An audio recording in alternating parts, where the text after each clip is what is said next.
All right, y'all, so I've got a little mini masterclass for you on training frameworks. So a question that I get asked a lot when I'm at the gym is, so what do you do? Like, what's your sport? What things do you do? Because they'll see me moving really heavy weights, sprinting, doing ballistic stuff, doing yogic things, doing inversions.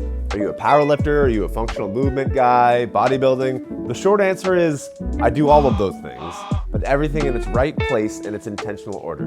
There's a reason why people say things like, back in my day, I used to lift like that, or when you get older, the body just starts to fall apart. But the reason is not what you think. I'm gonna lay out the foundation for longevity with training and all aspects of fitness. I call this the arc of capability. It's the second part of my paradigm on strength and health longevity that I've been teaching my clients for the last 10 years. Now, I'm gonna do my best to sum this up as briefly as I can, but it's a large concept, so bear with me.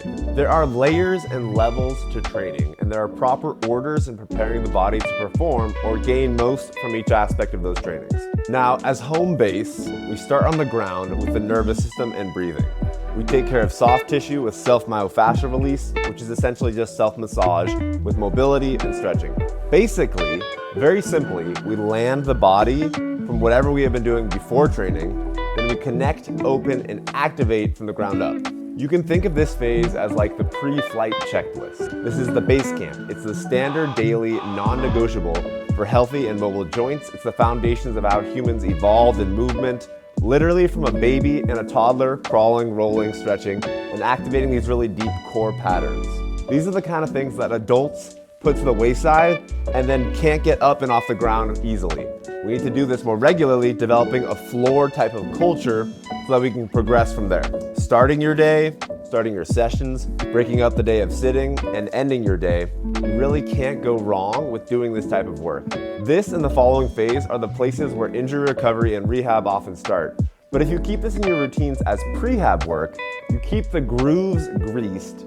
Your tissues, connection to your body, ranges of motion, and control will be better regulated, and you're far less likely to get hurt. So you implement this throughout the structure so that you don't have to do all the rehab work because you tend to have a much more mobile, controlled, open, activated body from the get-go. Okay, next. The next two phases moves into activating. Think like yogic postures, mobility, core activation, low lunge movement, and banded work. Now we work into structuring the body. We started on the ground, start opening things up, and now you start structuring the body. So we're doing dynamic and isometric holds as well as core work. I'm starting to rev up my breathing to be more focused and on. So instead of like slow, calmative breaths, I want to start increasing the intensity of my breath.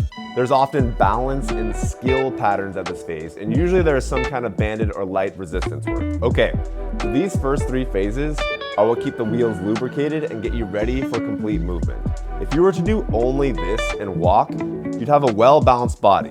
You wouldn't have a particularly strong body, but it's miles ahead of what most people do for long-term care of the human body. Once you've covered this part of the arc, we're now working our way up the bell curve into like heat building. This is where we get the body moving dynamically with walking, athletic drills, muscle prep work by doing regressed versions of the strength pattern we're going to train. So if I were going to do a heavy back squat, I might do some slow goblet squats to mobilize my body into those patterns and positions. Now, I don't do this every time, but this is the phase that would include some type of plyometric and speed work. If you don't work on developing elastic and springy connective tissue, you're likely to have sad joints. If you don't use it, you do lose it, unfortunately. But everything can change with small bits of regular practice. Now, here's something to note, and it applies to all parts of your training. The amount and percentage of things you do in each phase is where individual needs and goals come into play. Plyometrics in particular, for example, are not every day. They take more time to recover from if done intensely, but some amount done with intelligent intensity can be done regularly. If I'm having a metabolic conditioning or cardio-focused day, I might spend a lot of time in this space and only weave in a little bit of strength into these programs, like dumbbells and lunges or Nordics to engage the posterior chain. It depends on my emphasis and my goals, how I program my structures. But this is the phase where we start to build that dynamic capacity. This bell curve is morphable and should change with you over time, depending on your goals, what's going on in your body now, injuries, movement history, etc. If this feels overwhelming and you don't know where to start, the answer is the floor. You start with the ground and you develop out from there. Okay, Next is what I consider the main portion of training. Everything before sets you up for this phase. Strength and resistance training. My bread and butter, I love it. Or maybe my meat and potatoes. If you're just starting, it's developing a level of general strength, covering the main compound patterns, or working your way into developing those practices with regressions or supplemental exercises like machines. This way you're developing connection and control with those patterns. Some examples might be bodybuilding, strongman, strong woman type work, strength circuits, etc. This is hypertrophy. The flavors are near endless in how you do this. It's really just teaching the body to overcome external forces and load so you can move powerfully. This is where you develop intelligent muscle tissue that keeps you resilient, adaptable, capable, and progressive. This is super important. There should always be an eye towards strength and resistance training, as it will help you age gracefully. Better insulin and blood sugar regulation, bone density, energy, stamina, balance, coordination, really the ability to live life powerfully. If you don't have the muscle mass, control, and connection, you're not gonna be able to move your bones well, your joints are gonna get mad, and you're not regulating the system as it's meant to be evolutionarily. Phases 6, 7, and 8 are the tail end of the bell curve. In phase 6, you tie things together.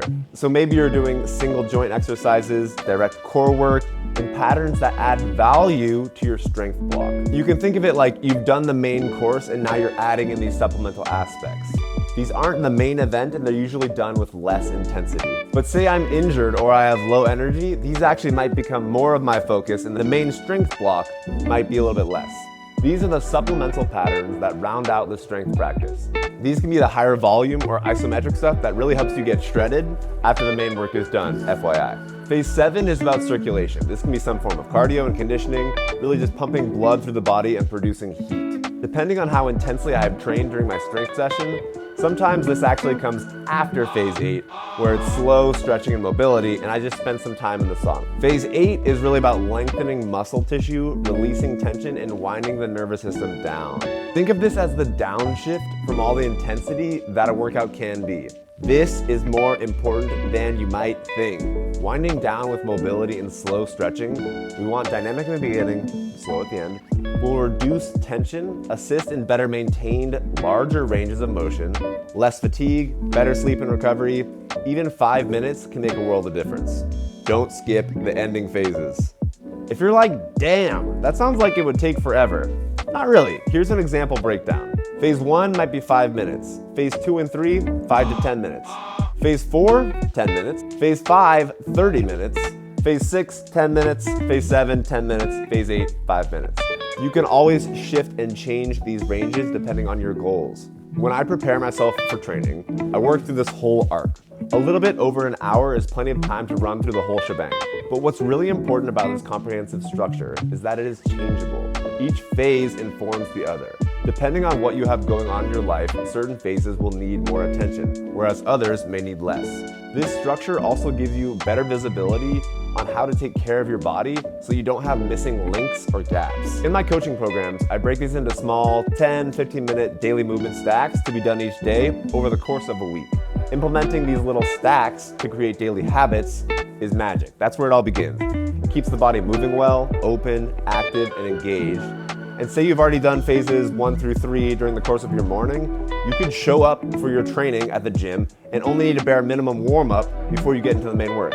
Essentially, you want to keep the body in motion, but you need to do it in intelligent phases.